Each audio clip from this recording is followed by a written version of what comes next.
Hi, I'm Pete Erickson, and today we're going to review TrueAzimuth.biz. This is Coach Scott Graham, who's a life, business, and relationship coach based in Vermont. And here we have his website in front of him, and I'm going to tell you that there are two major issues with this website that we're going to address, and we're going to tell you how to fix them. One, this website attempts to be searched nationally, and although Scott does take on national clients, it's a very competitive place to be, so it's literally invisible to Google. And two, this website is hiding a lot of its very good information. It's very difficult to get to, and we need to bring this information forward. The website's probably not converting. I'm guessing that when somebody comes to this site, they're not getting through it, and they're not contacting Scott because of it.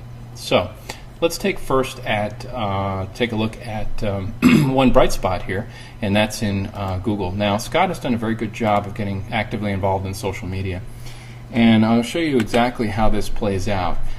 If you do a search for Business Coach Vermont, we'll hit Google here, and we'll take a look at, let's say we're looking for a business coach in the Vermont area, and we scroll down. We don't see TrueAzimuth show up, the website, but we do see a social media directory, and it's right here, Scott Graham, Business Coach, Personal Coach. If we click into that, we get to a website called Spoke, which is a social media site, which is great. So even though his website's not showing up, Scott's been very aggressive about getting involved in social media.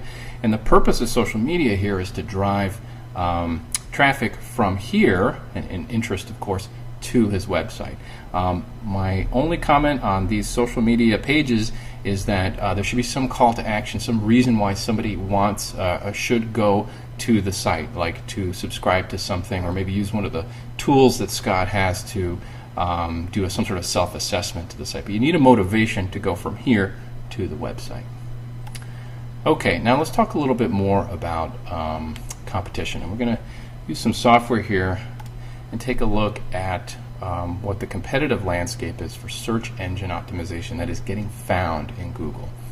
Now, let's say Scott's going after a life coaching client.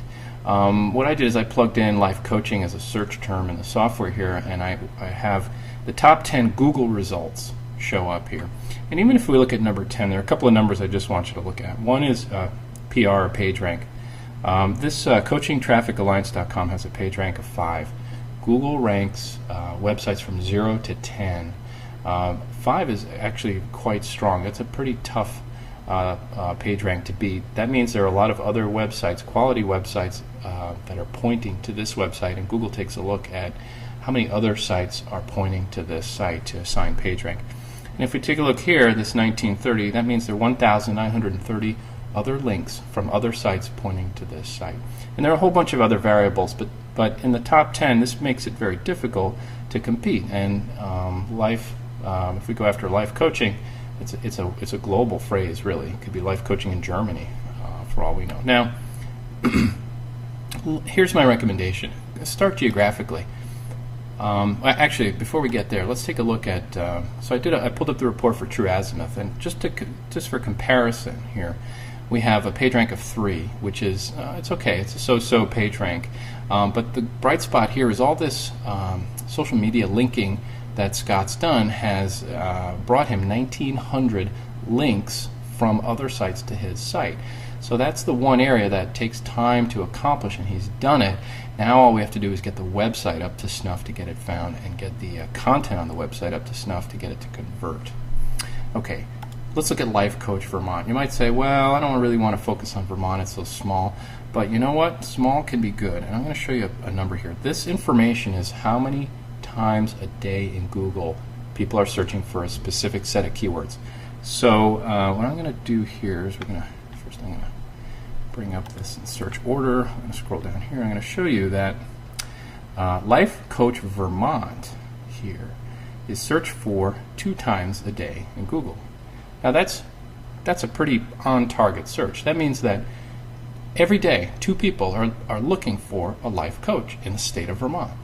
And Scott has enough horsepower here to get this website found locally, easily, no problem. He'll probably own the #1 spot for Life Coaching Vermont with some optimization on page.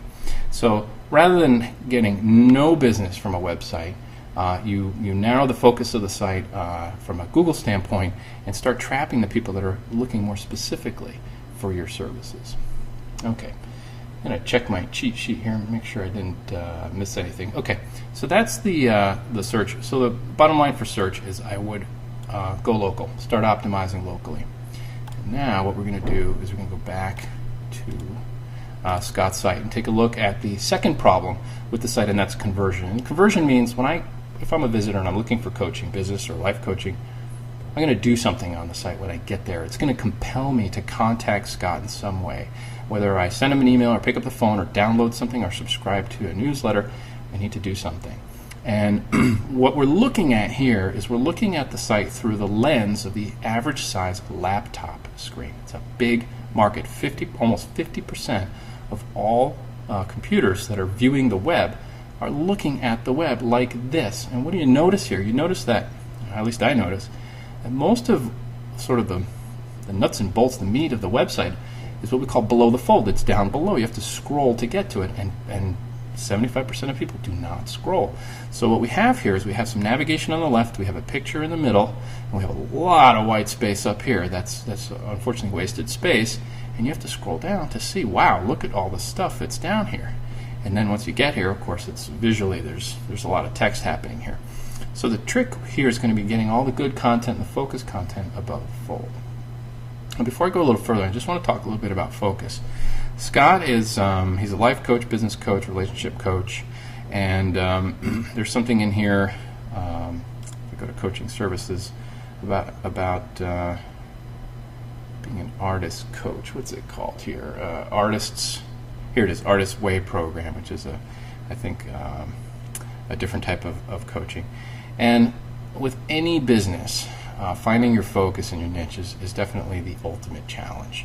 And when you find that niche that allows you to be number one, and it doesn't matter how narrow it is, then the possibilities just become endless. That's when you get into writing books and speaking and getting on the speaking tour and all that.